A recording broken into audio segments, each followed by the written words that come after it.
Those here for the first time, we want you to stand and tell us your name and maybe a little bit what you do. So I know I see our pro. Will you guys tell us who you are? First timers, please. DeAndre, you as well. You're a first timer, right? You're not a first timer? If you guys keep having food like this is not my last time. Okay. I'm Lieutenant Bill Kitchen, and I oversee the Homeless Outreach Services team for the Sheriff's Department. Oh, okay. Good morning, I'm Levi Belleville. I'm sergeant with the homeless team. I work under Lieutenant Kitchen here. Happy to be here. Okay. I remember hearing your name from last week, he said. This reminds me of church. My name is Benny Williams. I'm with Office of Supervisor Holly J. Mitchell. I'm on her unincorporated areas team, so you guys see me a lot now. All right.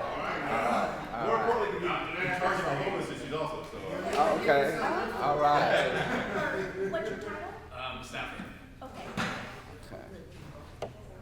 I'm All still trying right. to figure out who I'm reaching out to instead of Okay, we are being filmed, so if you cuss, he'll take it out. Okay. Those here for the first time, our task force has been around for about 20 years. And we're a community-based organization that we reach out and do anything to improve our community. Issues that come up, we work on them. We call people to come and find out what needs to be done and how to get it done. So basically that's what we have been doing for about 20 years. I've only been a part since 2012. My neighbor asked me to come to a meeting. I was a mailman, and I wasn't off every Tuesday, so when I retired, she said, "Now what you waiting on?" So I went to a meeting and got interested, and I joined. But we've done some great things like helping teens get their driver's license through a program. We had a grant with Honda, and we helped them get their license from age 15 and a half to 17 and a half. Honda provided us a grant, and we went to a driving school and had them trained. We're applying for another grant to do the same thing, to keep it continuous. And we're asking the teens that are trained to perhaps send a thank you letter back to Honda. So even if they can just put them on their roster so that when they graduate, they might think about buying a car from Honda. But it's about giving back. But we'll continue in that program as I speak. We have received another grant. We've received another grant, actually total $155,000. We just got it this month. And that will have a lot to do with students and trauma. We're working out the logistics, but that's basically what it was about, student and trauma. So we know that through the school district here and the way things are, a lot of students actually come from trauma-filled homes and so on. And we know that the homeless situation, there's so many out there that have effects of trauma, and either one way or another, it affects them. So we know that's one of the biggest initiatives going on in our country today is trauma and mental health.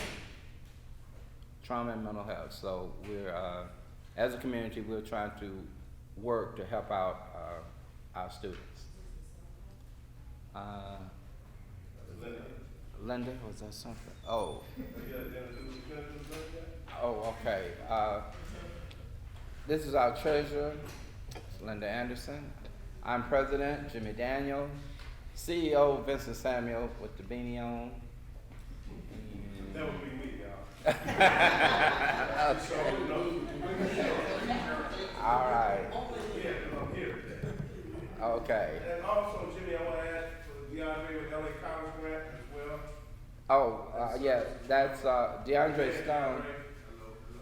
Yeah, DeAndre is for the grant that we got from LA Carter, which was a $50,000 grant, we worked on the first half of it, and hopefully DeAndre gonna tell us when we're gonna get the other check, but maybe in a week or so. That sounds good, but we've been able to continue doing some of the work that we've already been doing with LA Carter, and we report to him, so he's over us, and he just said he wanted to come by and see what was going on. Okay. With that said, I'm gonna ask Captain Nicole to share what she have in case she have to leave on a moment's notice. So, for those of you that don't know me, and most of you do, I'm Captain Nicole Palomino, Captain of the Los Angeles Station. How's everybody doing this morning? Very That's good. what I want to hear. I feel very blessed to be here, and I am happy to report that, we had a relatively quiet couple of weeks. We did experience a couple gunshot victims over the weekend. They were all gang-related situations. Other than that, it's been pretty quiet. Lieutenant Salgado, do you have any additional for our crime stats? It's been relatively quiet. Right. Thank you. I do have somebody that I want to introduce to you. Okay. My operations lieutenant. Come on up. We'll see him. Thank you, Captain. Yes. Wait a minute, you didn't hear me say first time people come? You know what I did, but I What? was talking to him. Well, I'm not gonna arrest you. My name is Tanya Giggles. I've actually patrolled here about 10 years ago. Came back as a lieutenant, so I've been here for a little over 6 months. What's your name again? Tanya Giggles, yes. You might see her from time to time, either just coming with me or taking my place. So if you need anything, she's there for you as well. Okay. All right. That's not hard to forget, Giggles. All right. So I know the last time that I was here, we had some open dialogue about the homeless and the RVs and the situation with the park and all that. So I have called upon my partners from the host team to come today to provide you guys with information, true and accurate, solid information, so you guys can know how to better proceed going forward with some of the issues that are going on in the community. And like we said before, it's not just the community here, it's all the way across the board. So with that being said, they're very inundated with the problems that we're experiencing with the parking and the homeless. So, but I did want to have them come and share some information with you, so you guys have a better idea of how to proceed going forward. Okay. Nice. Thank you. You did tell us. Yeah, they can do that now. Yeah. I'm gonna throw another one at you. You thought Giggles was funny, I'm Kitchen. So, first of all, I wanna thank you guys. I will always come to community meetings like this because these are the people, they're not just out there squawking, they're actually in here trying to get things done. So thank you for the invite, and thank you to Captain Palomino. I oversee the homeless outreach services team, so you might hear it referred to as the host. I'm sorry, I'm blocking your. No, you're fine. Okay. You're fine.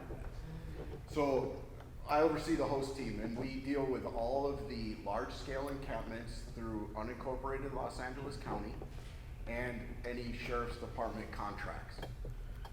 We also help, when asked, we do some work with, because we know it's not just a jurisdictional issue, right? Homelessness doesn't stop at unincorporated Lenox, and then LAPD picks it up. So sometimes we'll interact with other agencies. There's probably not someone in this room whose family member, or you don't know somebody that's either struggled with drug abuse, alcohol abuse, or mental illness. And that's what we see on the street. And my family is not immune to that too. My brother struggled with opiates. So what we're trying to do is give that balance. People deserve a chance. And one of the things is we've worked with Supervisor Mitchell's office, CEO's office, and every county agency in developing what's called Pathway Home. So you'll hear a lot about Inside Safe, what the city and Mayor Bass is doing Inside Safe. So what the county did is it's basically Inside Safe on steroids. They put a lot of money and effort into giving that individual temporary placement, moving them into a hotel room, and put on a pathway to a permanent solution. So that's what we're doing right now. One of the challenges we had with RVs specifically was we didn't have a place to put them. So we could tow them, some of them, so they were vehicles. Now, by California Vehicle Code, there's only certain sections that allow us to remove a vehicle. One of them, which has been taken away from us. So if a person had 6 or more unpaid parking tickets, the court said now that is cruel and unusual to take the vehicle. So that one's off the table for us. So now we have to go, there's certain things in the vehicle code that make it not a vehicle. Does it have an engine? Is it on blocks? Is it things like that? Not only that, we have to determine if I remove that vehicle, am I now gonna create a tent encampment on your street? So those are the things that we're juggling. When it comes back to the towing of the vehicle, we could call the tow truck, and we've actually had this happen. They don't want it. It takes up too much space in their lot. That's how they make their money. Is if they tow my car, I'm coming to get my car and I'm paying the tow fees and all that stuff. No one's coming to get these pieces. I can swear, right?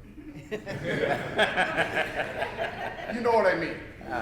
No one's coming to get, most of these are dilapidated to the fact that no one's coming to get them. So they're eating it, and what we found was unscrupulous tow companies were selling them out the back door, so they were going right back on the street. We've also uncovered people that are bringing them from out of state and putting them on the street and renting them to homeless people. So there's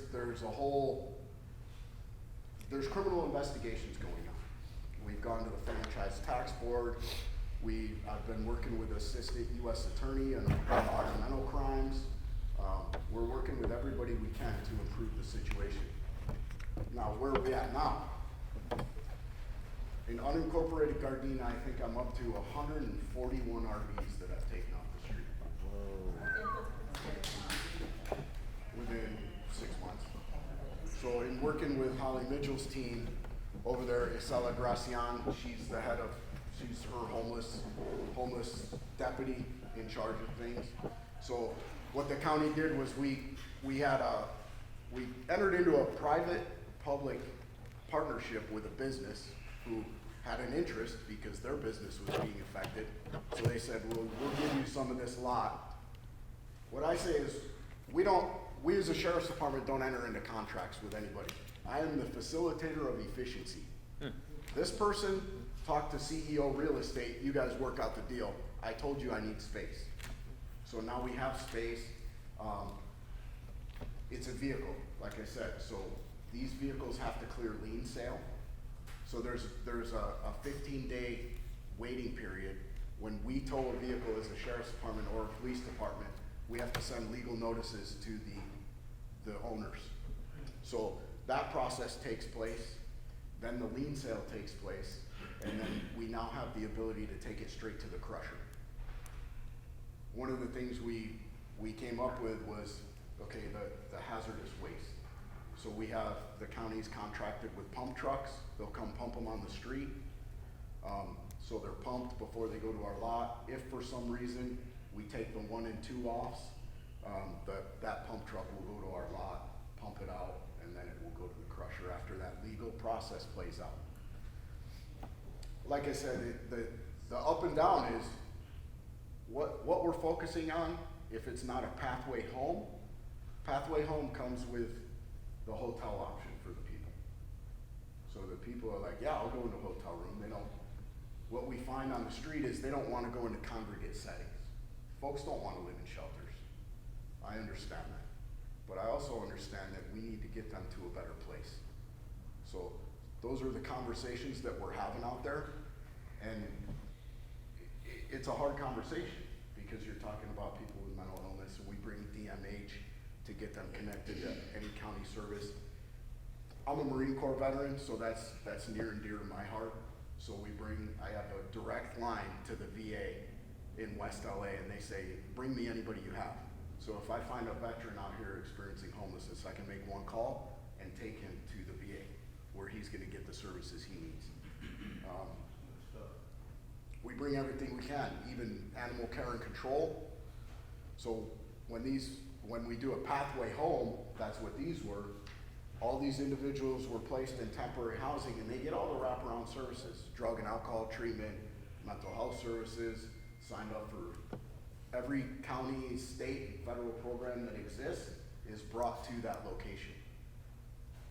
So when we're not doing a pathway home, that's where we have a little problem because people don't want to give up their RV to go to a shelter. So the county is working as fast as they can to secure up a lot of motels and hotels to get those lease agreements signed to roll out more pathway homes. So we're focusing right now, Redondo Beach Boulevard, 110 if you get off there. It's terrible. Yeah. It's terrible. So what we're doing is we're over there talking to the folks, see if they're open. We're a co-response model. So my deputies roll around with people from the Los Angeles Services Homeless Authority, LASA. We also work with HOPIX. We work with every agency with an acronym that you can ever, there's three things that I've told my deputies. It has to be legal, moral, and ethical. If it fits those three, try it. If it doesn't work, then we can move on. But it has to at least fit those three. Homelessness is not a crime. Do homeless people commit crimes? Yes, and we can deal with those. But one of the things that I've talked about, and it's probably not popular, is we have to set expectations for community members. So people are, well, I want enforcement. Well, let's talk about what enforcement means.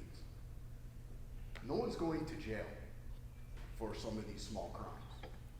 So like we're illegal dumping. A lot of the homeless folks, they get blamed for a lot of the stuff that's out there. Well, I'll tell you, there's no homeless guy walking around down the street with a sofa on his back. These are people taking advantage of the fact that there's a homeless encampment there. So when we talk about illegal dumping, I know Century Sheriff's Station had a case where they presented it to the district attorney and it was denied. We're working right now to talk to everybody involved, because even Holly Mitchell said she wants enforcement on some of these things. Well, and that's where we talk, okay, enforcement is a ticket right now, and then we'll see if it gets filed because of the backlog of everything going on. So, law enforcement has been put, we're not the solution to this.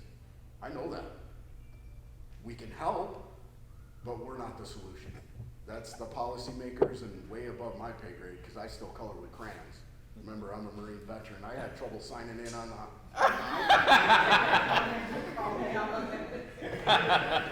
so I still, if I give her notes, she's like, really?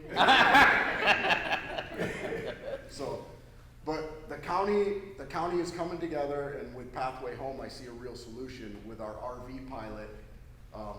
We are doing that work. So what our conversation was is we can help you, although I don't want to create a tent city on your street. I'm looking for a holistic approach. So we just don't put one Band-Aid over and don't fix the problem, if that makes sense. Makes a lot of sense. Sure So does. we're working with DPW, we're working with everybody. So what we're focusing on, and what you guys can help us with, is if you see one that's burned out, obviously abandoned, I have the ability to remove that now. If somebody is living in it, there is no way I can remove it now, unless I find them a place to live. So there's something called the Ninth Circuit Court of Appeals, which we fall under, and I know you've heard Boise and Grant Pass. So those were all cases that said you cannot criminalize homelessness unless you give them an opportunity for shelter. Now the Supreme Court may throw this out because they're taking this case up, because a lot of cities have complained and said, you're not allowing us to clean our streets based on these Ninth Circuit Court of Appeals. So now the Supreme Court has it. I just don't know when that ruling is gonna come out. But still, regardless of what the ruling is, they're still people. And Absolutely. we need to do what we can to get them to a better place, regardless of their condition. If it's, they have a little warrant, my team has the ability to sign out the warrant if that's a barrier for them to getting into housing. You know, we could talk to DAs, we could talk to other people. There are gangs that have infiltrated some of these encampments and prevented people from talking to outreach workers. The minute we show up, they don't want anything near us. And then some outreach people would say, hey, can you go with us there because it's getting a little sketchy. And that's we're part of the solution. We are not the solution, law enforcement. I know everybody likes to beat us up and say, here, take this problem, this is your problem. Well, hold on. So there's things we can do, and we'll absolutely work with those people. Some people need to go to jail, no doubt. But we're just in that, we need to take it person by person because it just doesn't fit one, oh, they need to leave, they're all homeless and they're all criminals. No, that's not the case. Because we've come across, highly educated people that were living on the street going to get their master's program in RVs. You know, we come across all walks of life. And I know COVID kind of threw it for a loop, some of it. But what we mostly see is either drug or alcohol abuse, mental illness, or a combination there of both.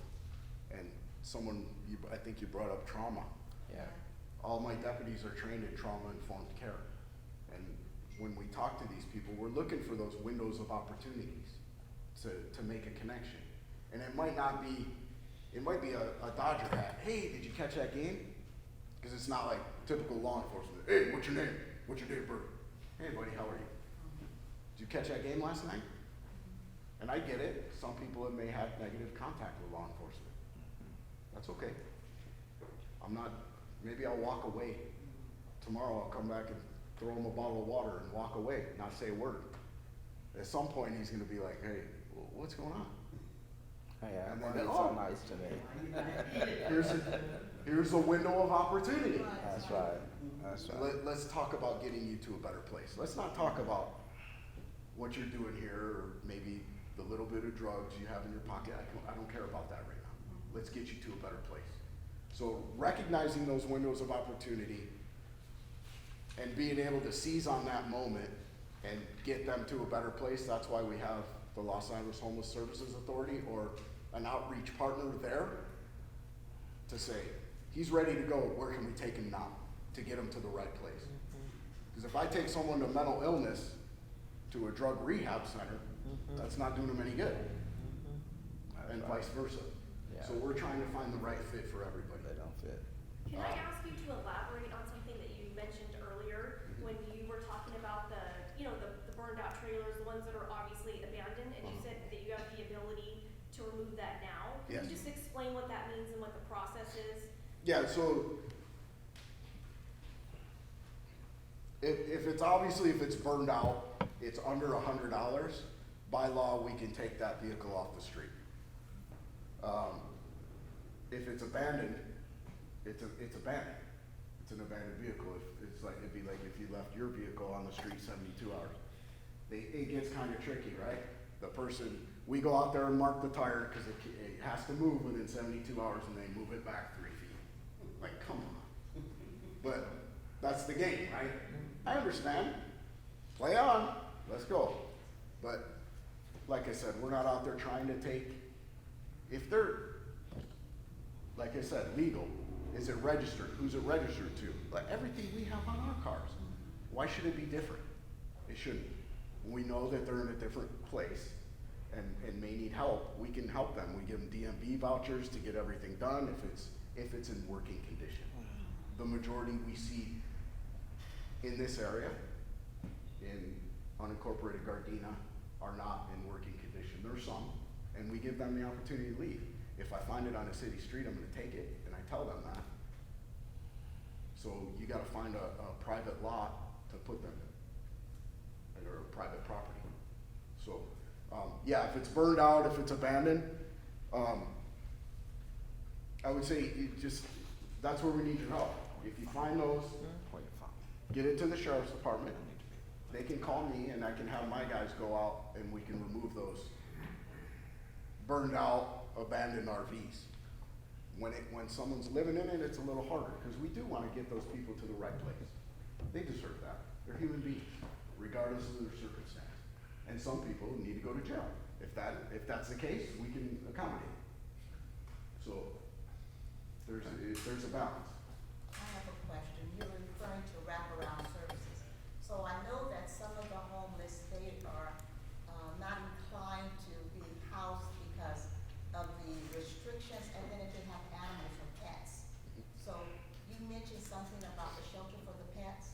Well, Pathway Home, they're allowing the pets to go with them. Okay. Well, you can't take 50 dogs, right? Because I've seen people have pet raccoons. And I'm like, what is this? So the things we've seen out there, if I wrote a novel, I don't know if it'd be a bestseller. They'd be like, what is this? Movie. People, I mean, they've been living on the street sometimes 7+ years, and those are the hardest to reach. Yeah. If I have a person who's been out there a week, I can connect with them more quickly, because we're human. Yeah. And we take that behavior, and they've been surviving on the street. And for an example, I have one guy that had been living in the San Gabriel riverbed for over 7 years. I took him to sign his lease. I went back to check on him a week later, and I walk in his apartment, and he's got his bedding on the floor. He's got a bed. I'm like, dude, what are you doing? He goes, I can't get comfortable in a bed. I've been sleeping on the floor for 7 years. We're human. We take that. It's the life survival skill, right? So it's much easier to get those people who are just fallen into homelessness, or maybe been out there a short time, much easier to get through to them. The ones that have been out there with the long beards, and some of the ones we see out there, those are the harder to break through. But we're still trying. We can recognize. Yeah, so if you see those, I mean, the SAL lieutenants and everybody can get a list, get it to my sergeants, and he can direct the team to go out there. Look, sometimes we get BS, because I know communities are fed up. I know you're fed up. I talk to communities all the time. So we have to vet them. We'll go out and look, go out a couple times and see if someone is really living there. Obviously, if it's burnt, we're getting rid of that now. But someone may say it's abandoned, but someone may actually be living there, and we'll give them the opportunity to move on. Yes, ma'am? So you said like large tent encampments. Can you define large? Because I mean, I can tell you where there's a tent encampment and there's an RV that's in the vicinity, very close, down the street from the library actually. But like, what's large? So my team handles encampments of 5 or more People or tents? people. Okay, so it's large. Okay. So that, is it, what city is it in? It's right here, right down the street. Unincorporated, or is it in the city? No, it's unincorporated, Okay. 106 in Vermont, on the west side of Vermont, that's the sheriff's side. So, yes. It's Okay, right so, there in front of- so in Public Works, they track all the unincorporated encampments. So it's probably in there. I'm a lieutenant, I have 2 sergeants and 20 deputies for the entire county. We are now scheduling those encampment cleanups into next year.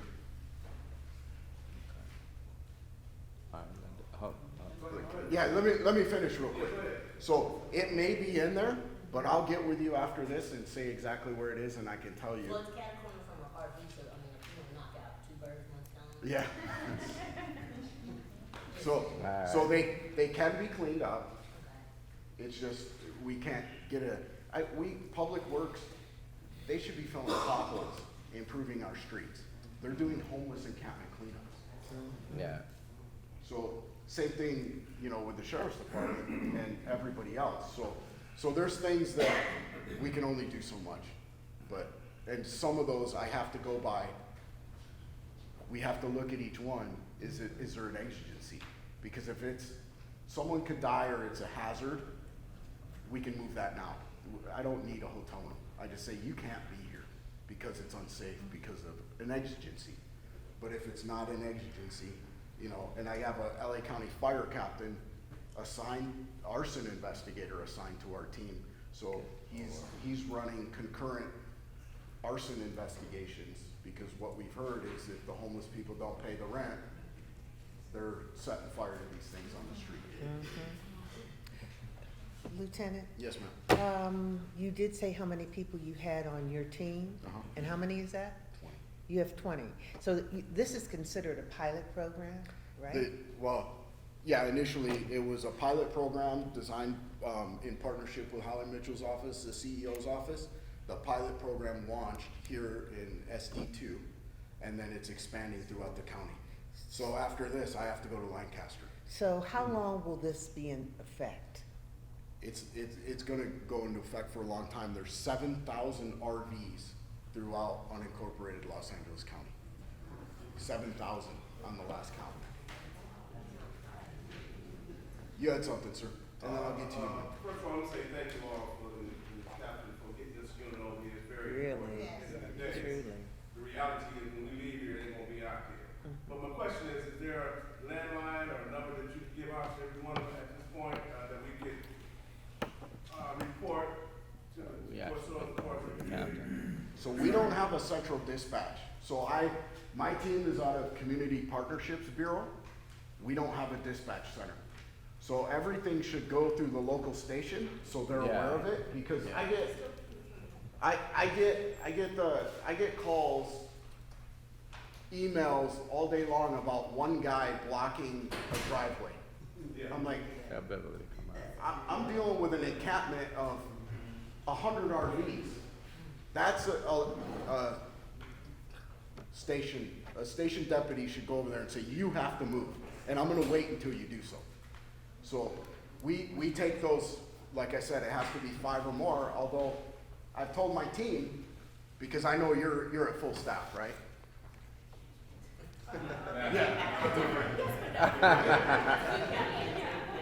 So I've told my team, if we can help supplement them, because I know every station is hurting for personnel. If we can supplement them, do that.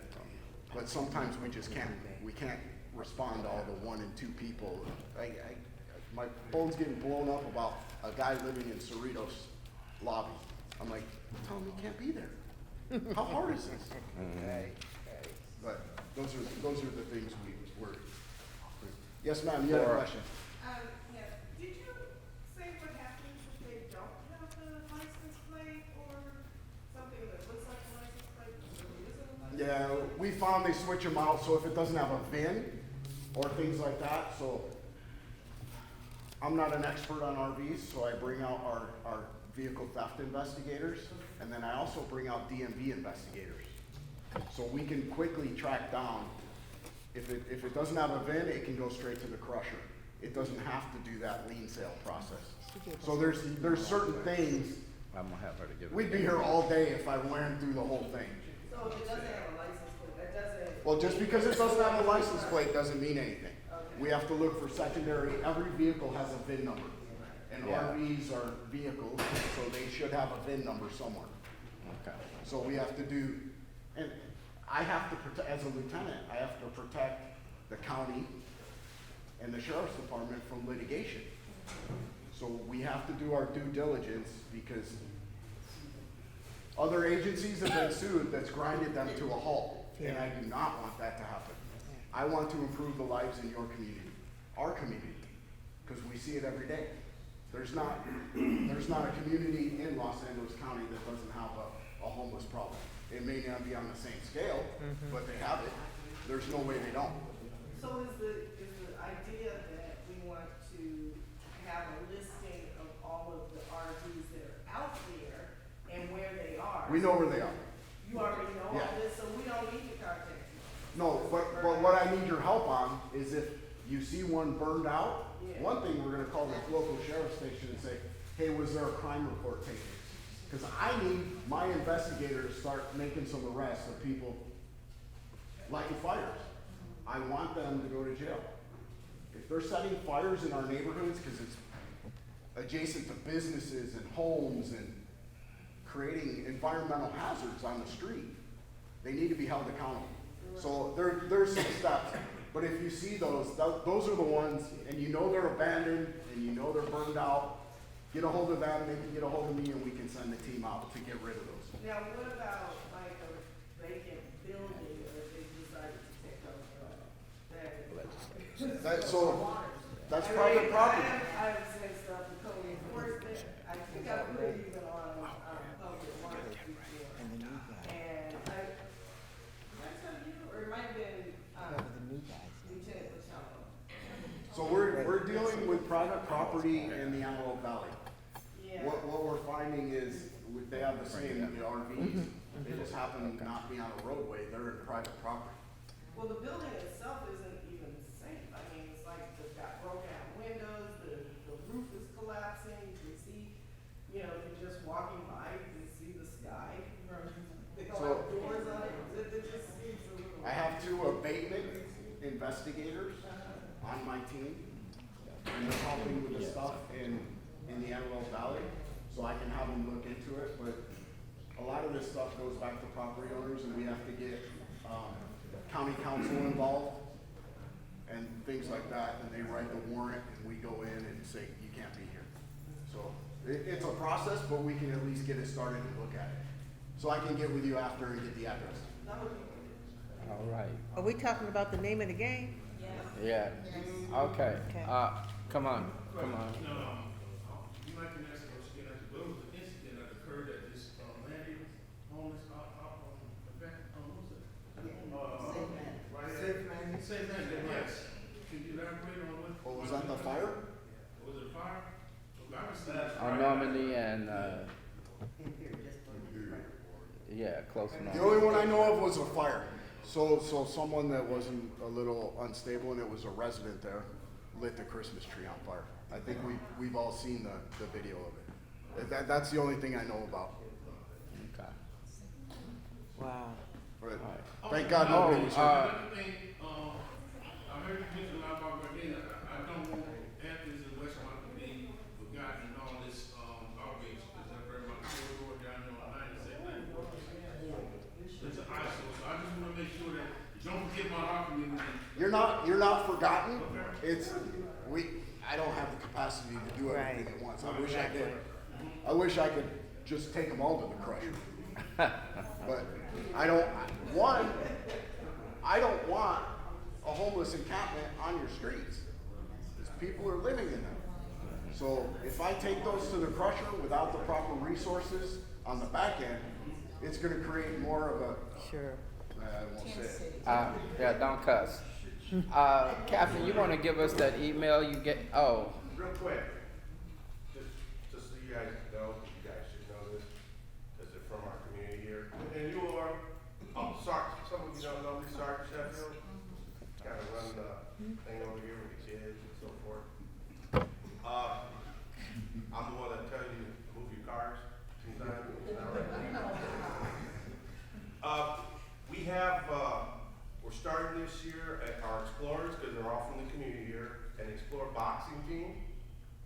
And right now, we're looking for a volunteer, boxing coach. So if you guys know anybody that has some skills, what was that? I have a volunteer. No, and it's gonna be Oh, you wait till I talk.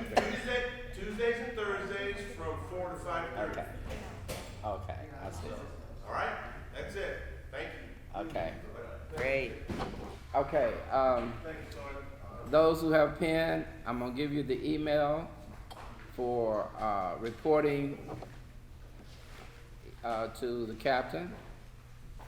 It is NNPAL,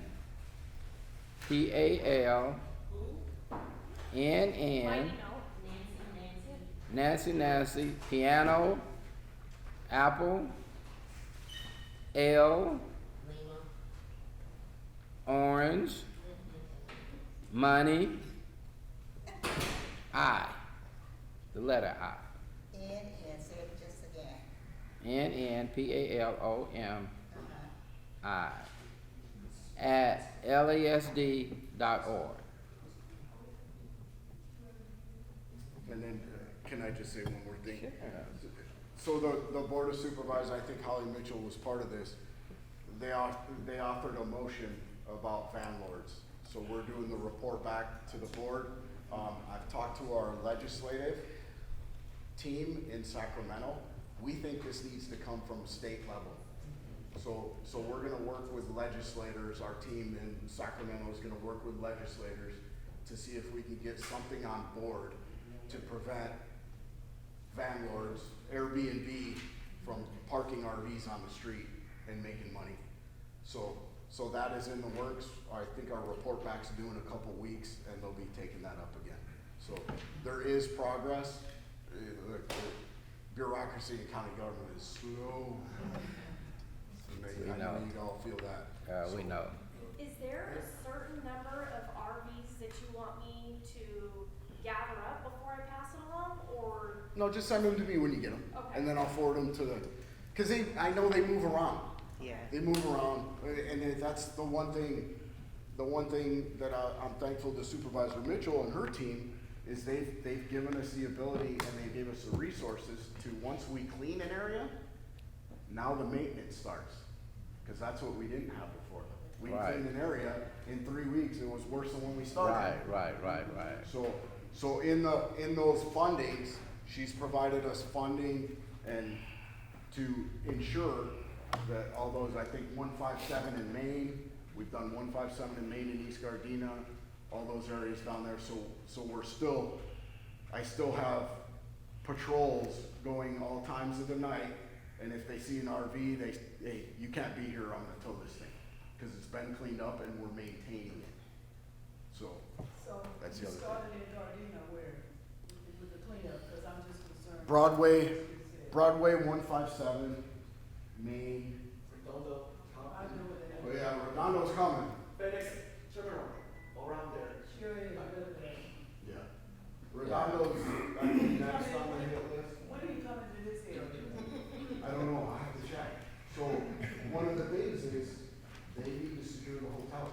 They don't have enough hotels to put people in. And that's the biggest barrier that we see. Yeah. Cause like I said, I can toll, but I don't wanna leave an encampment on the street. It's gonna make it worse. And when you say secure the hotels, do the hotels have to be in the same area, or that's what I was wondering? They like to, so we've had some input. I don't want them near schools. There's some input that the team, you know, the CEO Homeless Initiative, and we talk about consistently. So we have some suggestions. I can suggest, but I'm not a policymaker. CEO Real Estate wants to rent the entire hotel from a private business. I don't have any input, but I can say, I suggest that we don't put any 290 registrants, those kinds of things in a hotel that's anywhere near a daycare or a school. So I have suggestions, but they're trying as fast as they can to lease up as much as they can. The more they lease up, the quicker we can start going. Right.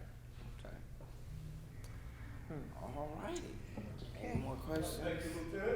Thank you so much. We appreciate it. Yeah, I know that, Don. Come on, Don. Does anybody else have any questions for me? Well, I might. Captain, I might. They were on Normandy. They were on Normandy. Okay. Yeah. I gotta look back at my notes. I think it was 106, but I gotta double check. Yeah. I might, Yeah, I Captain. gotta double check. One hot second. I'll make it quick. Yeah. Okay. Good morning, folks. Glad to see all of your faces. I'm one of the original in, what we live at, we call it? College Park. Moved in May '87. Okay, well, I was one of the 10th. How's that?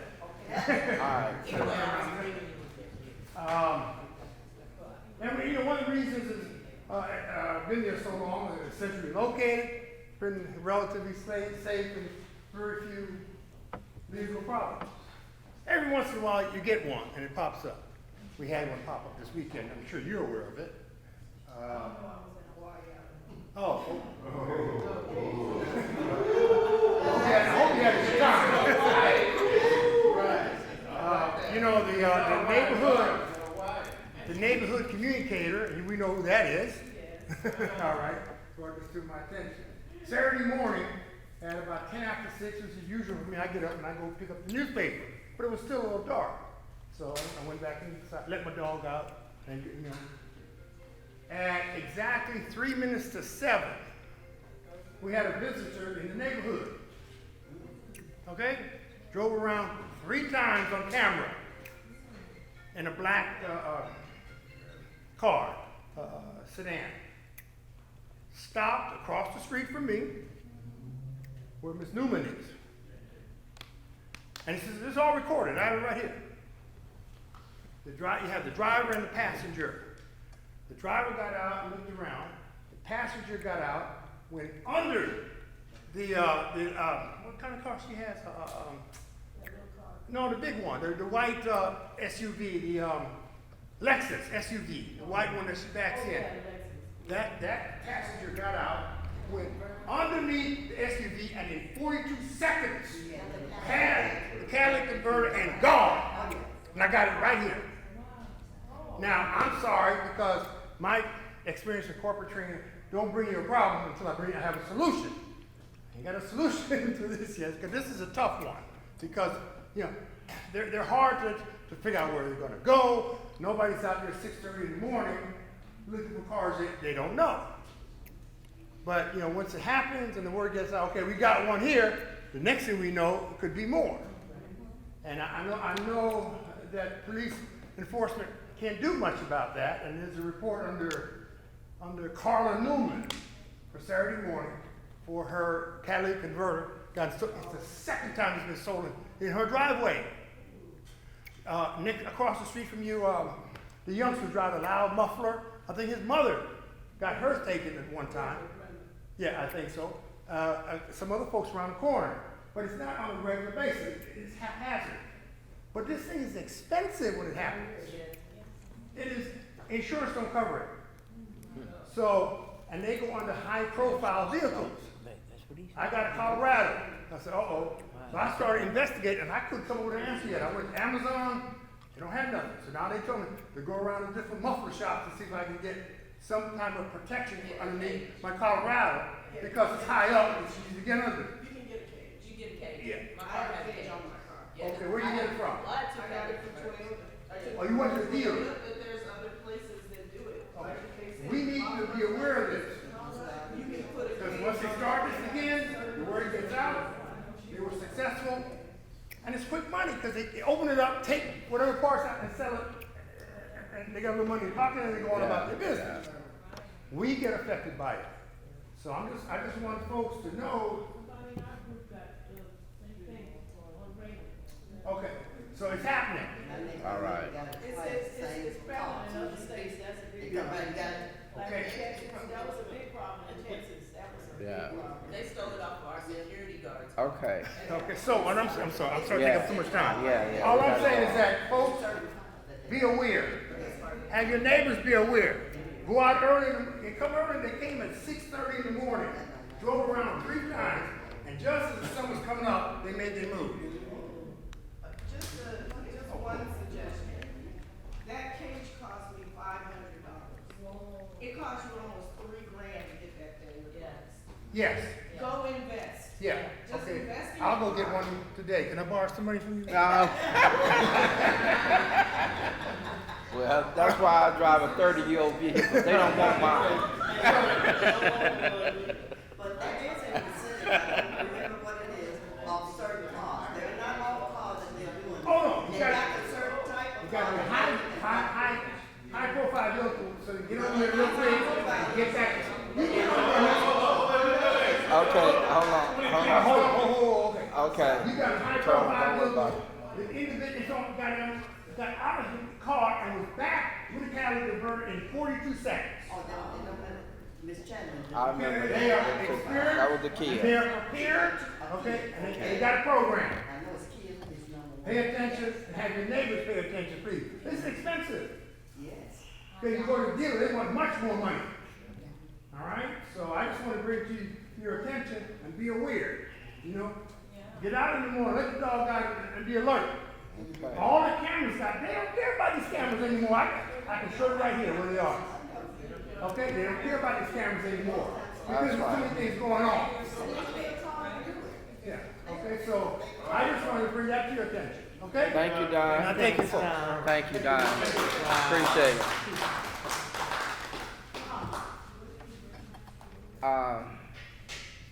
Hattie?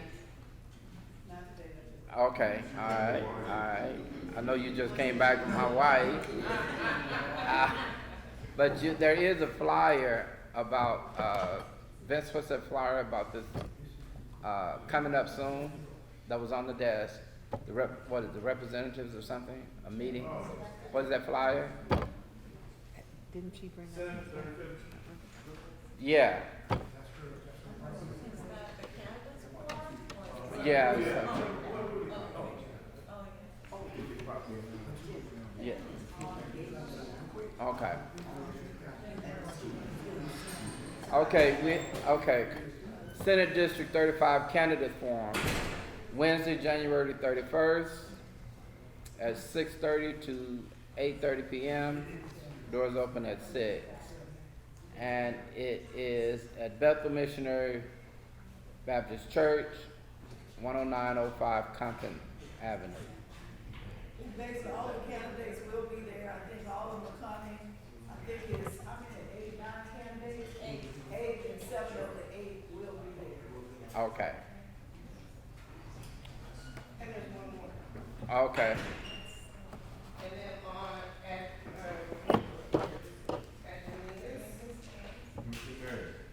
Dominguez Hills, on Thursday, February the 1st, from 5:30 p.m. to 7:30 p.m. in the I&I Building Auditorium. That's the candidate forum too? Voter education and candidate forum. Oh, okay. For Senate District 35. And where is that? Dominguez Hills. Cal State, Dominguez, yeah. Building, let's see, I&I Building Auditorium. It's 5:30 to 7:30 on Thursday, February 1st. And this is Senate? Same Senate. one. They had quite a few for this. Well, yeah, it's the same one. Okay. And then that one was January 31st? Yeah, this is January. No, this one's January 31st. This one is the one that's in Compton at Bethel. Also, these things are so important, guys, to get to know who you're voting for. Hattie tells us all the time, we sometimes go vote by the sound of somebody's name, but we don't know anything about them. But we really need to be informed and go and listen to what they have to say. I did look at the last night on TV for the people running for Senate. And Garvey, they kind of like, they didn't do him wrong, but he was the only Republican on there. But they kind of like rode him pretty hard.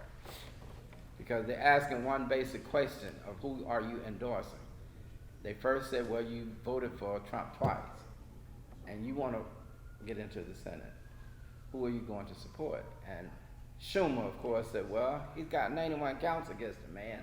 It's kind of like, common sense ought to tell you he ain't the one. But Garvey, he tried to hold his own, but they kind of embarrassed him pretty much. But anyway, I'm not telling you who to vote for. But like Hattie said, we need to know the candidates and what they're promising and what they're going to do. Also for this, they have food and they also have child care for the one that's going to be at Delta. Okay. And that's why they want you to go on and Register? And register. register because they need to have a count based on how many people, but they will be providing food as well as child care. Ray. Good morning, everybody. Again, Ray Cruz, Deputy for Constituent Engagement, Holly Mitchell's office. And as I promised, I brought Benny Williams. He's our new staff assistant on the corporate areas. but more importantly, as you heard from the host team, he's going to be specializing in homeless issues. So don't be nice to him today because he just started yesterday on this topic. Okay, So, okay. so next time I bring him, Oh, yeah, you can we just want- grill him all you want. Like we did too, huh? Yes, exactly. That's easier than me. But Benny will be here. So Benny, maybe say a little bit about yourself, your background, so they can know who you are. Yeah, my name's Betty Williams.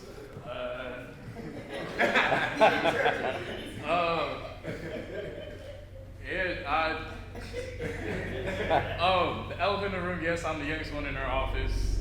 Started December 4th, 2023. I'm going to be working on our unincorporated areas team. Just finished college. So that's a little bit more about me. He's a Morehouse grad. Morehouse, right. I was going to say that. All right, thank you. Well, I know he's glad to be away from Morehouse right now. It's cold in Atlanta. What's your card? What's your time? Okay. I just handed out to you, and it's a flyer for something that was just dedicated on Saturday. I was at the event for Habitat for Humanity. They have 8 homes they just dedicated there on 229 East El Segundo. There's 1 home left. You need to be a veteran. So if you don't need veterans, it's a 3-bedroom home. They're really nice. I would suggest get that out to anybody who needs a home. It's right now, it's so expensive to buy a home here. It's a very reasonable price and a mortgage that is reasonably set at. I met one of the families, and her mortgage payment is less than her rent she was paying 3 months ago. So it's a good opportunity for a veteran from this area, right here on El Segundo Boulevard, literally across from the Willowbrook Library and Senior Center. So it's right there in that corner if you want to know where it's at. So I want you to be aware of it. And it has all the parameters of your income eligibility limits. So look at that here.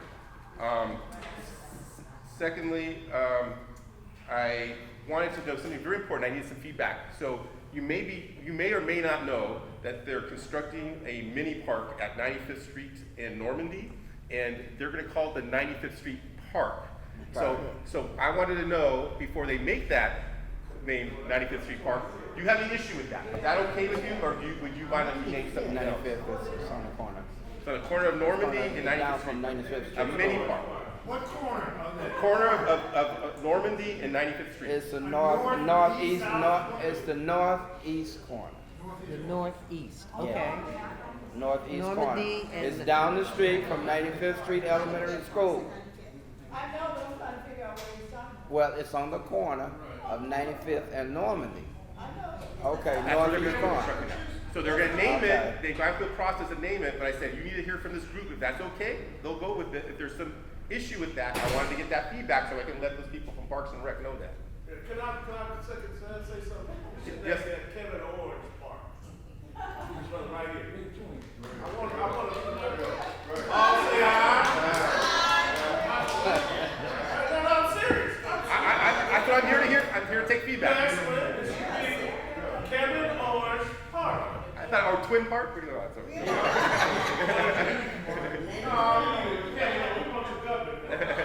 Okay. Is that a consensus? I'm serious about this. Is that a consensus of this group? Everybody say aye. There it is. Okay. Anybody opposed? Everybody know where they live? Okay. I can't guarantee anything, but I'm gonna let them know They that know who he is. they know the Kevin. So Okay. and I've met him in many places in my 3 months He here. got this name from his right. Right. Okay. This man deserves this. Well, Distinguished. Okay. I'm saying, speaking on Right. Well, the people have spoken. I'm gonna get that word back. So. Okay. I don't know, when's this gonna happen? I don't have timelines, but I stepped out for a moment. You saw me that I was talking to our policy over Parks and Rec, and so I got to make sure that was the right place, 95th in Normandy. I'll let them know the process for the next meeting. I'll report back what the Okay, process is. so we'll know. Because let me add to it, they've been trying to make that park for the last 30 years, something. And it's not still there. Fifth and Normandy. So what's the harm in it? But I'm not saying there's any harm. Yeah, it's good. They asked for feedback, so I'm getting this. But it's good for the community knows this man. It's a good look for the safe, it's like, ooh, wow, hey. It's part of it. And lastly is the deputies are gone now. but we're still moving forward with the enforcement of all parking. It's going to be done by Public Works, so it's hopefully implemented in July. July of this coming year. If there's anything that's going to get a hiccup, is just the whole process of changing that over may take some time. But I'll give you more updates when I hear it, so when that's still happening. So, Okay, I yes, think ma'am. he's very. Hi, Debbie Cruz. There's a grant out, Neighbor to Neighbor grant, to keep the community together and do a host of events. And we have to partner with a LA city or county agency. I don't know if your office was, doing that grant or was something we can collaborate with. I'm not familiar with it, but why don't you contact me, email me, and we can communicate about that. Okay, thank you. So it's still in February, funds in April. Yes.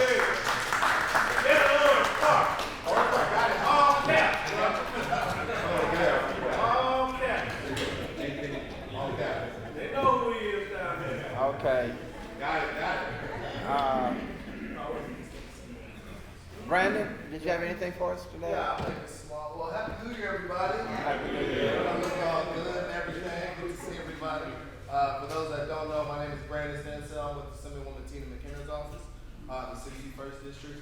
I'm not sure if you guys know, but last week, the 10th, January 10th, Gavin Newsom made his budget, or he announced his budget. And so, unfortunately, it's not great. It's a lot of cuts. So I'll read you some of the stats. Overall, the budget's $291 billion, $38 billion deficit from last year. And so right now we're drawing about $13 billion from reserves that we had last year. I think last year we went in with $50 billion in reserves, so we're drawing 13 from there. As of right now, it's $8 billion in cuts. And usually when it gets cut, you think of like education, first housing, social services programs.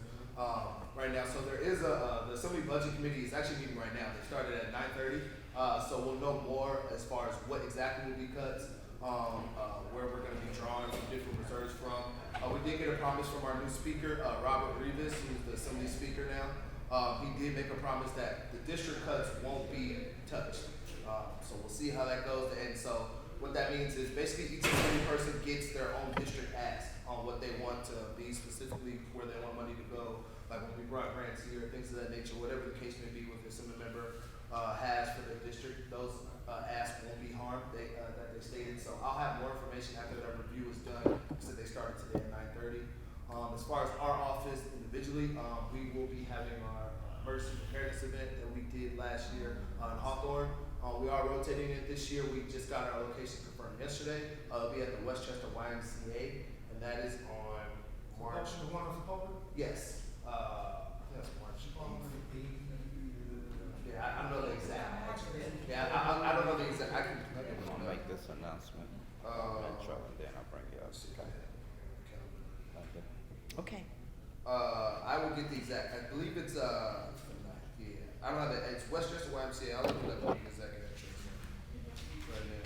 But again, that is gonna be March 9th, and that is gonna be from 10 to 12. The address is. That is Westchester YMCA, and that is gonna be 8015 South Sepulveda. So, yeah, it's gonna be our emergency preparedness event. So we bring all different type of organizations to come by. Yeah. It's gonna tell you what to do. Again. Yeah, we're doing that again. Yep. Yeah. So last year we partnered with Home Depot. We were able to give 50 survival kit bags out. Yeah. So I'm hoping we're doing that again. Again, that's gonna be at Westchester YMCA on March 9th from 10 to 12. And that address again is 8015 South Sepulveda Boulevard. And so those are my announcements. You guys. Tina's up for re-election, right? Well, I can't talk about that state stuff. I'm on the state. Don't get me in trouble, Vince. But yeah, if I take that hat off, yes. But yeah, that's the other side. That's the other side. But I appreciate that. I need a job, so yes, I do. If you guys know, you can reach me anytime. Just let me know. All right. Thank you so much. Yeah, you will. Okay. Trying to get me in trouble. All right. Oh, good trouble. Good trouble. Before I forget, Vincent and myself met with Tricia Murakama from, well, she's actually have a grant, she have a contract with Metro. You remember when they were talking about putting the rail system down in Vermont? And we did a little virtual thing here. Okay, well, she wants to partner with us again because it's going to happen, guys. It's going to happen. But she still wants to reach out to us. She says she have to meet with South LA, Middle LA, and Hollywood. They have to do 3 forums or whatever. And some of the rail is going to go subway and above ground. We know that she said basically from Gage to 120th may be all above ground because Vermont is wide, you know, from Gage coming this way. However, March the 12th, she wants to come to our meeting. The reason she's coming is because they still want to canvass the businesses, the residents, and get just their feedback. Now, we know the project is going to happen, but that's money that they have to spend anyway before the project is done. So she's got another contract to do that with. She says she may come again. This is going to start taking place in June. But she wants to come here March the 12th, and she says she may come again in April. But now, they paid us when they were here before. When we did the thing outside and everything else, they did pay the task force. Yeah. But now, here's the deal. Now, she also wants a big group thing, like 50 to 100 people. If we put that on, she will pay us again. And that's inviting people to tell them all about the project. Now, oftentimes when projects are done in our area, they just do them and we get the after effects later, right? They want to alert the community of what's going to happen. Now, I don't have a problem with that because you're telling me before it comes, and that way I can give you my input. Like I told her, my personal opinion is that we don't want you to use both sides of Vermont. If it's going to happen, use the middle of Vermont. If you use both sides, you're taking away the parking. But use the middle of Vermont because it's so wide. But anyway, she have to take it to the city as well. They have to do that as well. But right now, she's really interested in getting the input of the community and what they think. She said they've already compiled what they had before, and she wants to bring it back to us again. And if we do a large event, she did not say how much she would pay, but we will be gathering the people to hear what's going on. So oftentimes, like I said, things happen in our community. Sometimes we have no clue until it's done. But if they want to tell you in advance, I think we should listen. I think we should listen and go question whatever they're asking. So I think we definitely owe ourselves to give our attention to that cause. Well, I think that it's gonna happen anyway. We know it's going to happen. We know we don't have that. It's already done. But I think we, yeah. Well, wait a minute. I know the safe landing thing was changed over through administrations, okay? They didn't even acknowledge Mark Ridley Thomas for safe landing. I talked to him about that at the Empowerment Congress. They did not even, when they opened it up, they did not even invite him. And that was a project that he started. Okay? Well, that's what I'm saying. Our task force should have gotten acknowledgement anyway because we chose the design. We chose the design for safe landing. And we held a meeting over there at the church. Okay? But we weren't acknowledged and they didn't even offer us the open house. But anyway, that has happened and we know Mark Ridley Thomas has still got an appeal going.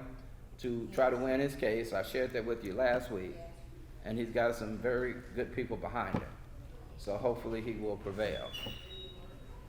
So, Also, I want to add, everything's in writing, and they're paying per hour. If you want a canvas in the community, she asked us, well, how much will we pay to canvas the community so the community can be aware of what's going on. They don't have to do nothing with us. They can just go on and do that. So we have to thank her for even thinking of us. Sit down, she bought us breakfast too, paid for the breakfast. yep. Right? So that's what we have to go on right there. Positive wise. They've been doing us like this for years, so they don't do it. But for them to step in and want to do this through us, like we got with Linda's thing. Absolutely. They don't have to mess with us. So that date is March 12th. Okay. Linda. All righty, Jimmy. Well, as I segue from that project to this project, this is the community canopy project that we're collaborating with LA City and LA County. And first and foremost, let me just thank all of you who put your feet on the ground and started distributing material and sending out information and just taking ownership of this. I mean, I just can't thank you enough. You're all right. When we enter into an agreement with an entity to do something like this, you better get it in writing, because sometimes people forget. I do, and it's just what the outcome is supposed to be, what our deliverables are supposed to be, and there's a lot of money out here. I mean, there is a tremendous amount of money out here, and we're looking at how can we continue to keep this relationship going so we can continue to have input. Now today, we're 10 days away from this event. This event is going to be here on the 3rd, and it starts at 10 until 1 o'clock, right? We're going to set up on Friday morning, and there's going to be a lot of moving parts to this. For those of you that are on the committee, I sent you the facilitation guidelines. I hope you really have had a chance to look at that, because it talks about everything that happens from the time we open that door to where we send the very last report to make sure that we have accommodated and done everything we said we were going to do, okay? There is a website that we have put in place, and I'd love for all of you to visit it, and it is wawtfcc.org, and I'll repeat one more time, wawtfcc.org. I know everyone in this room, if you're on our active email list, you should have been receiving a series of emails. If you're on our active email list, okay? If we don't have your right email address, then it hasn't come to you. And if you haven't received it, you need to please check with Arnita, who has come up with this new process to gather the information so we have our database active and right. So if you haven't received any of those, please go to Arnita before you leave. And one of the other things that I'm asking for today, I've talked to Michael, to add to our website. There has been a lot of controversy about, well, why are we doing this? Why are we getting involved? Because some people have pros and some people have cons. And if we're not at the table, we don't have a voice. So let it be whatever it's going to ultimately flush out to be, but we're going to still have that voice. We've got to step up and be a part. So I'm asking for 4 people that if you would just give us 90 seconds of a video with Michael before you leave here, pros or cons, pro or con, whether you want the trees or you don't want the trees, or you're in between. We want to hear from you because we're going to upload this information to our website. And by the time we finish with this, there is going to be so much captured on that website, they're going to not even realize who they partnered with, because it's all been very dignified, it's all been very sophisticated, and all very professional. So I'm really so excited about all you guys that have embraced it. Please put on your calendars, February the 3rd, it's the 3rd. I do have some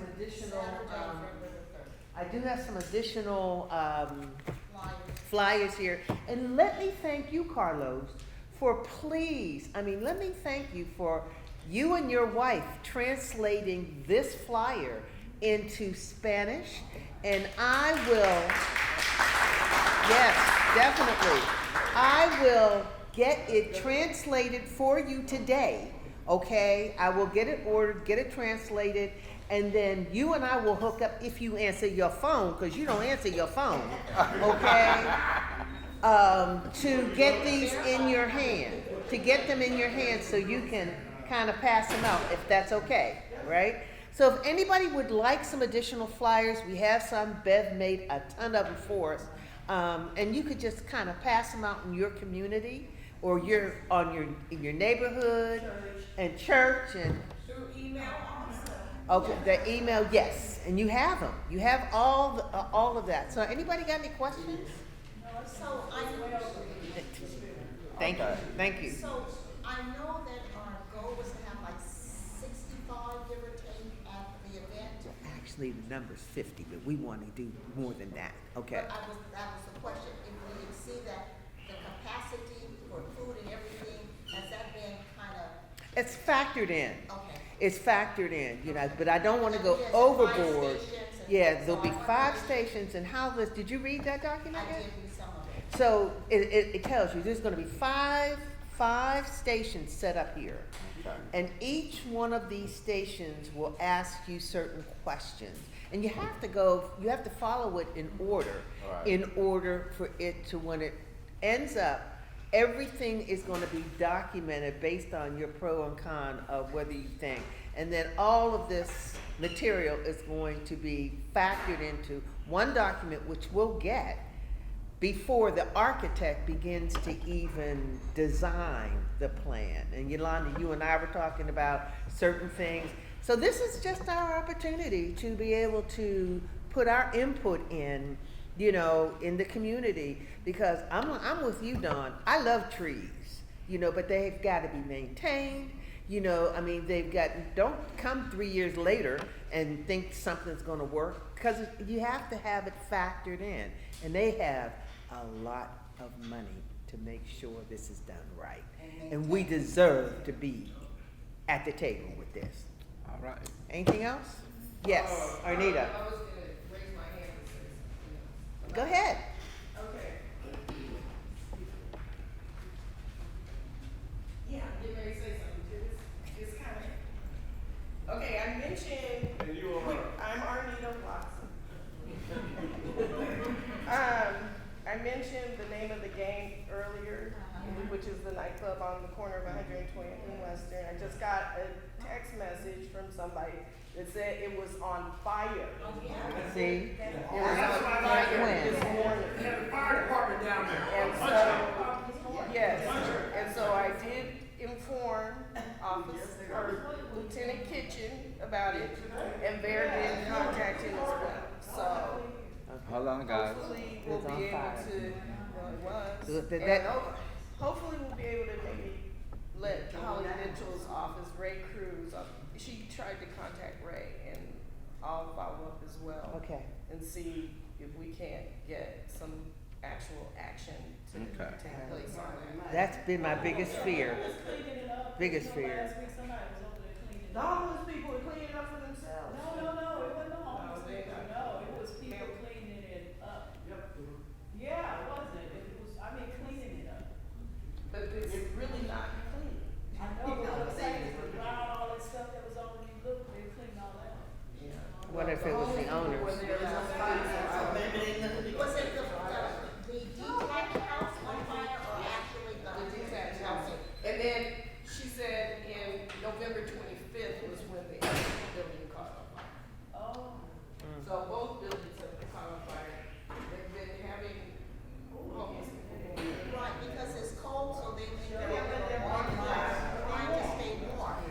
So just to close this out, we do have our meeting tomorrow evening, 6 o'clock, Zoom. And it's the same Zoom credentials that we've been using, but I will, Come on, Carlos. send that out again. Come on, Carlos. Quick, Hi, because I gotta Carlos. leave, I gotta leave right now. You guys noticed last week, Thursday, Wednesday, it was like a lot of highway patrols on 120? Yeah, that was Wednesday, wasn't it? Wednesday, they were stopping people that weren't driving so fast. I'm happy, because there were like 4 motorcycles that I saw, and a car and a truck, I believe, they were right there. So, see? Something is Yeah, changing. it's working. Okay. So, your petition that we were signing for signs, how's I have it that? here, I'm sorry, it's for the parking Parking permit permits. for Athens. Okay. Yes. And then, so do you need more signatures or? is Actually, there- I don't have nothing right now here, just, tires, but if you better do I'll something like sign that, it, and then but you can say something like that. Okay. Good afternoon, everyone. Good to see everybody's beautiful face. My name is Beverly Matthews. I'm a board member with West Athens Westmont Task Force. Oh, Part JJ of Reed. Westmont, West Athens Community Action for Peace with Keith and with Jimmy. Also, education director with the Alvin Junior Youth Center. Just wanted to give you some updates. We had a site visit with DeAndre with LA Cata, so he was fine. And our meetings are very powerful, resourceful, and we look for solutions. We're not just complaining. And we're building collaborations. You don't have to agree with somebody to work with them, but we want to make sure our community's at the table, because when we're not at the table, then people decide for you as well. So part of the amazing things going on with our collaborative partners, we have with our grant, with the training and technical assistance and building capacity. So with LA Cata, we're waiting on the second installment with that as well. That's helping build our business structure for our record keeping and accounting with Intuit, with our business insurance, CPA, our bookkeeper, and just building our board and building out our technical things with Arnita, and just being able not to sign in, but using technology. So we're very forward thinking in what we're doing as well.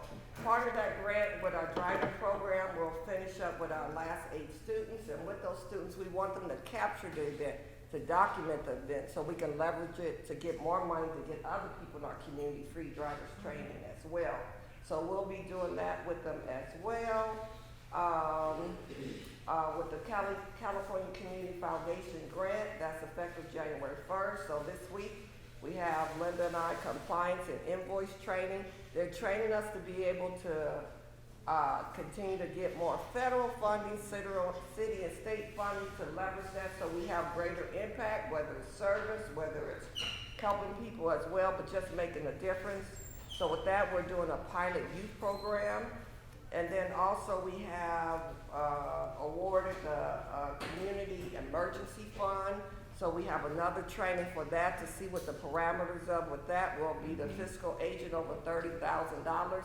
We'll come back and let you know what our guidelines is. So as you're in the community and see somebody that fits in those guidelines, we'll put a structure in place so they can apply for the funds, and it'll be a certain dollar amount. So we're getting training on that too. That's another new pilot program. So they're looking for us to make it work so they can leverage for more money to continue doing that as well. We do connect with LA Southwest College Association for Student Organizations, so they invited us to be a part of their Black History Month and tabling. So on February the 7th, I'll get more information from the advisor, but they want to be able to share what's in the community with the task force, and also highlight HBCUs as well.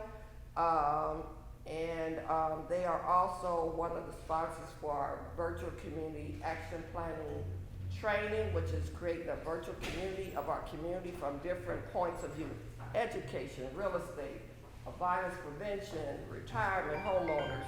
and being able to look at all the funding coming, all the funded projects in our area, and layer that on top of each other and see what we need, what's missing, and advocate that with our elected officials, our neighborhood council, who the corporations go to them to get approval. So we want them to be more informed about what's actually there and the impact, the social justice, economic justice, financial impact. So if you're building all these housing, what's the impact on residents, what's the sewage, the parking, all that stuff as well. So we're becoming, our instructor says, a learning hub, a learning community, to be able to have that knowledge, to have that conversation. So we still have openings if you want to participate. We have about 17 more sessions to go. Right now they're online, and we'll have a few at Southwest, but we'll do a presentation of what we learned. So the ones that are online, is what day and what time? Right now we're meeting Monday and Friday, 6 to 8 p.m. online. And so I'll have, we'll share email with the cap as well, okay? We do have Don that's in there with us as well, and Jimmy attended. Jimmy and dropped. Keith and myself. It's a totally different way. Michael's in there. It will blow your mind. Laptop. It is amazing, and My this wife is went a home. knowledge base that is worth six-figure salary. Planning, community planning with the community in mind, okay? We're being at the table, okay? Yeah. And then we have our summit that's will be on April the 27th.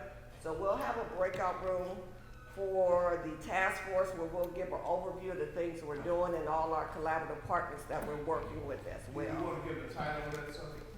The title of the summit, let me see, I got the packet in front of me. And the history of it, or 20 of that too. Yeah, it's looking at our past, present, and future. It's like, it's a unity summit, our story, past, present, and future. Looking at, this is our story, 2024 Unity Resource Summit. So it'll be resource tables, we'll have elected officials from public health, Holly Mitchell's office, Tina McKenna, all our elected officials will be there. We'll have our community there, we'll have our youth there, we'll have, as well as, it's a community event. We want to be able to control the narrative of our community. And the summit is going to be where? At Southwest College. Southwest College. And Twin, you want to give a little bit of what inspired this summit? Because they've had summits in the past. Yeah, it just, like you said, we're gonna tell our story. And I always go back to, I am Westmont, you know what I mean? Yes, you are. Yeah, I'm Kevin Owen, yeah, and I am the regional for the Office of Violence Prevention and the Trauma Prevention Initiative through the Department of Public Health, which I helped found and create. And so it was just something that the community needed, and so we stepped up and we made it happen. All this is not why they want that they want to do this. We got to them and told them the perils that have been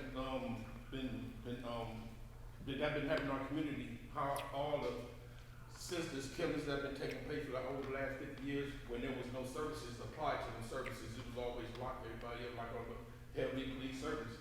But then we just got to this mindset that it takes a community. It takes all of us to bring change, you know. So with that article that came out in 2014, when I got the report from LA Times, from Ms. Cruz, I took her around the area and showed her what's been going on for the last 40-some years. And so she was astonished to see that there was no services attached to all this violence that had been taking place. And at this time, Westmont was probably one of the highest areas in LA that had the highest shootings, violence, and homicides within 7 years. And now I'm talking about from Manchester to like 180 from Vermont to Western, just that small area. Not including that, I'm talking about just that Westmont area, that Vermont corridor, Normandy corridor, Western corridor. So it was important that we did speak up for the people, the countless men and women that lost their lives, to let them know that their lives weren't going to be lost in vain. So we had to be here to bring services so we wouldn't have the next 40, 50 years of generation going through what the first generation went through. So this is how we became, Westmont Task Force, and how the CAP came out of it, and the Trauma Prevention Initiative, and this is where we at, and this is why we have to tell the story in Westmont, you know, we gotta tell our story. Yes. And so we're, coming together. Thank you. And so we meet here, we also meet with, Office of Violence Prevention, part of the Community Action for Peace, so they duplicated what the task force does in 14 different counties, okay? And so they, people getting together and being able to talk and bring suggestions and what's going on in their daily life and come with solutions. The work is continuing to be done, there's funds being allocated for that, but we wanna make sure there's impact with that, being intentional about it and not just, on paper, okay? So we're busy working, we work 7 days a week. I was at Linda's house Sunday. But, part of our grant funds, we invested in a printer, so we print all our stuff ourselves, and not just buy the ink, instead of paying hot chemicals, okay? And so, we wanna continue to work with your gifts and talents. I know at the Wooten Center, we love having all age groups there. We have kids going, private training for the golf at, Maggie Hathaway on Saturday. They're going to the, Black Expo, just exposing them to different things, go-kart racing. We have special funding for high school students. It's only $30 for the year. And so if you have any youth that you need them to be in a safe place, want homework assistance or anything, Wooten Center's wonderful. You have YAL, so he talked about he need a boxing instructor to volunteer. If all possible, I want somebody to be paid for their services, okay? So we'll look and see what funding we have to see how we can support YAL with the boxing instructor. It teaches discipline. It gives the kids a place to be. And then I want to look at how many openings do you have. If you don't, how do we expand capacity so we can have more kids and to diversify? And so there's power in numbers, and I want us to continue to speak up, speak out, and even if you don't agree with something, we need you at the table. Your opinion matters. Because what we do, we're teaching other kids to do. So, like with ASO, we go in, I listen in on the Zoom meetings and being able to just be in a listening support because we need them to be successful and be okay. And that's Association for Student Organizations with LA Southwest College. So they're very open, they love the task force, so I want to continue to partner with them as well. That's what he said. Okay. What's the day of something? 4/27. And it'll probably be like a Saturday, 9 to 3. 9 to 3, and we'll have breakfast and lunch. And it's about coming together and telling our story, working together with solutions, giving you updates on all the different community-based organizations and the work they're doing. So we'll have something for the task force and share all the work we're doing. We work with from youth to we have autism, we have, I'm doing a restorative justice training on Monday for staff at services, continuation school. We just have a whole gamut of services. We have Dr. Anthony with kidney care, especially black kidney care, because our threshold of when we need help is too late. And so we want to educate our population to try to minimize that. I know I have 2 family members that receive kidney transplants. That's not the norm, just very blessed. Black Doctors Association. Yeah, he's over one of the Black Doctors Association. And we trying to, not cut you off, just to help you out. And That's all right. we're gonna pay for some of those nurse members that came last week and said they had no funds for Take their test. take their test. So we're gonna find something so they can pay so they can take their test. Yeah. And so And we want to reward the football team too. Southwest and Washington, they're the champions of Southwest. Yeah. So we want to honor the football team. Yeah. So it's a lot of things in the pipeline, and we want to support each other in the agencies in our community. We have amazing Southwest is constantly being built up, and the infrastructure is being expanded. But we want to encourage our youth to take advantage of it. Middle school on up, they can take dual enrollment, take classes for free at Southwest and get their AA before they finish high school. So they have 2 campuses, 2 charter schools on campus, middle college and I think it's Stella. But I know some of our kids did their interview and assessment tests to get into middle college. And so we prepping them on how you do your interviews. We have a volunteer, he has his own publishing company, but he interviews for Princeton. So I had him sit down with the youth, go over their entrance exam, writing their entrance, their essay, and just helping them feel comfortable. So anything you feel you have a gift to do, let us know. And we'll be doing a survey as well, so that we can continue to work together. Any questions? I know I was talking a lot, I'm sorry. You saying something. Okay. You saying something. All right. That's the whole thing. All right, thank you. Thank you. Thank you, Dad. Reverend JJ, did you have anything? That's you, brother. Did you want to share anything? Happy New Year. All right. Looking forward to 2004. I love the arts about collaboration going across the nation. I'm Reverend James I. Jones Jr., better known as Reverend JJ, founder of Gangsters for Christ, and now also the president of the South Carolina Ministry of Life.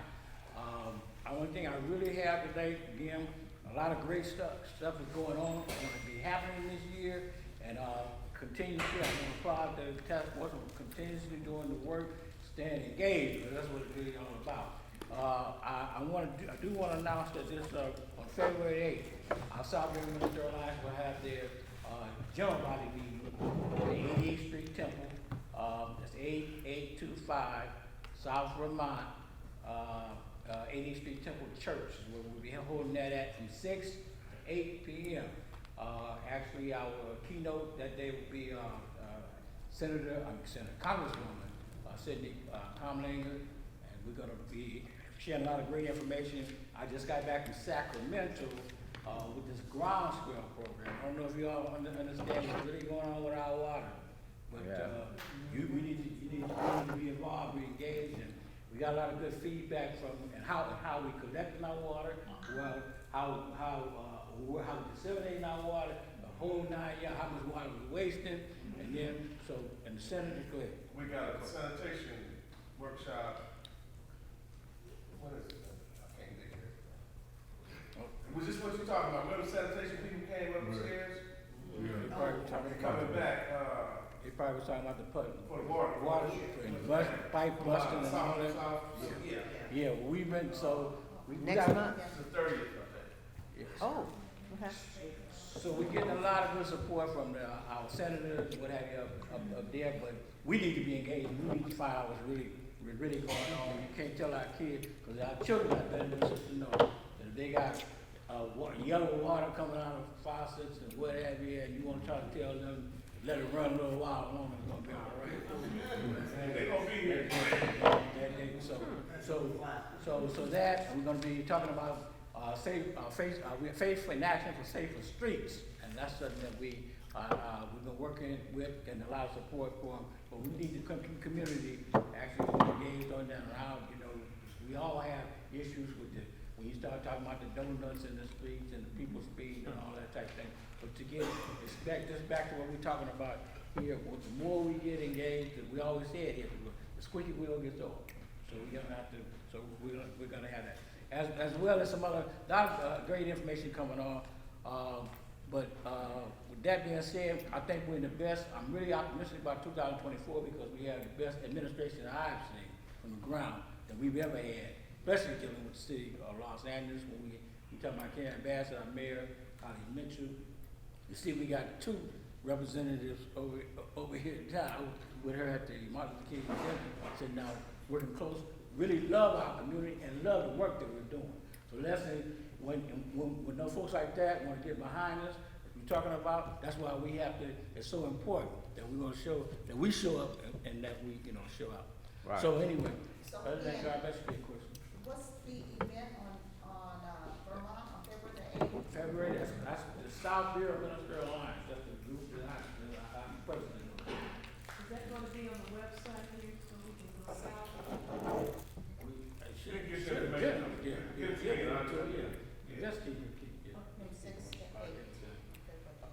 Yolanda?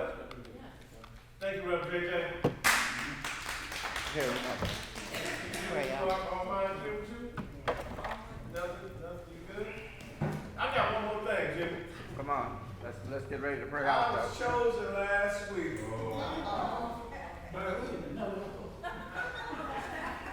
to be a judge at the regional spelling bee at 99th Street Elementary School. On January 9th. So once they leave the regional, it's gonna be 9 schools there.